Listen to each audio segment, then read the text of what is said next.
Again, with that breaking news tonight, Orlando City leaders are signing off on a plan to buy the Pulse nightclub site for $2 million. Yeah, that vote happened not too long ago and is the latest chapter in what's been a years-long effort to build a memorial paying tribute to the lives lost in that devastating attack.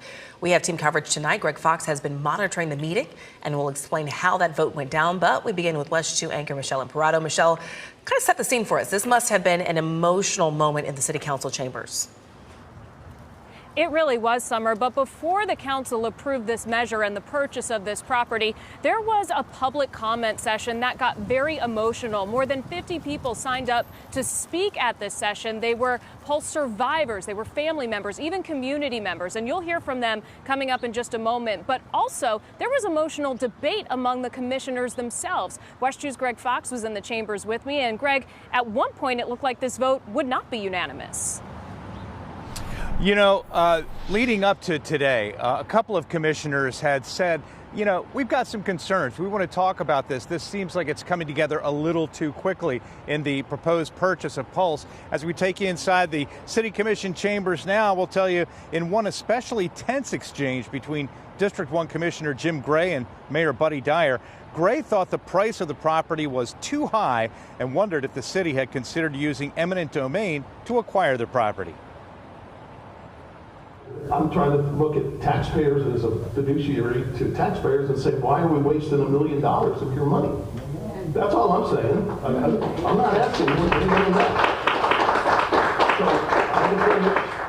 So do I think we have to do this?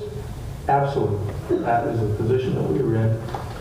Do I want to pay them $2 million? No, I don't really want to pay $2 million. I would have rather seen the property donated either to us or to One Pulse, but that's not what the motion indicates. Ultimately, the other commissioner supported the purchase and the vote was unanimous in favor. After more than 7 years, this interim memorial will be replaced by a permanent one on the site. Exactly when and at what further cost, we don't know yet. One thing we did hear several times inside the commission, and including from the mayor, is it's not set in stone that anyone involved in One Pulse Foundation or even the early designs for a permanent memorial will be used going forward. Michelle? All right, Greg. And as we've been saying, the public comment session was very emotional, and it's obvious that the subject is so personal to each and every one of the speakers that was there today. And here's what they had to say. Some of them were there by Zoom and others were in person. I believe they shouldn't buy it. I believe they should donate it because $2 million is too much money for Pulse. And I believe that the truth should come out, needs to come out, because it's no good. We have wasted way too much time.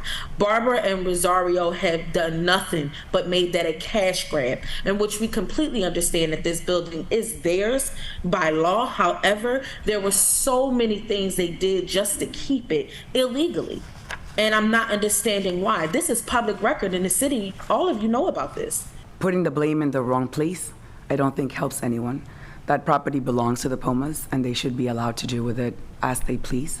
If they want to sell it to the city of Orlando to do a memorial, I do believe is the right thing, because if there is going to be a memorial, it should be where it happened. Now, some speakers today also renewed calls for an investigation into alleged unpermitted renovations and code violations at the Pulse nightclub the night of the massacre. And they say that it prevented people from leaving the nightclub that night, from escaping the shooter. They also claim that those allegations, those unpermitted renovations they claim were there, might have also hindered the police response. Now, the city has repeatedly said that there were no life safety issues at the club on the night of the massacre. Going forward, the Pumas have signed the paperwork already for this deal, but the city will close on the property on Friday. Stuart, Summer, back to you.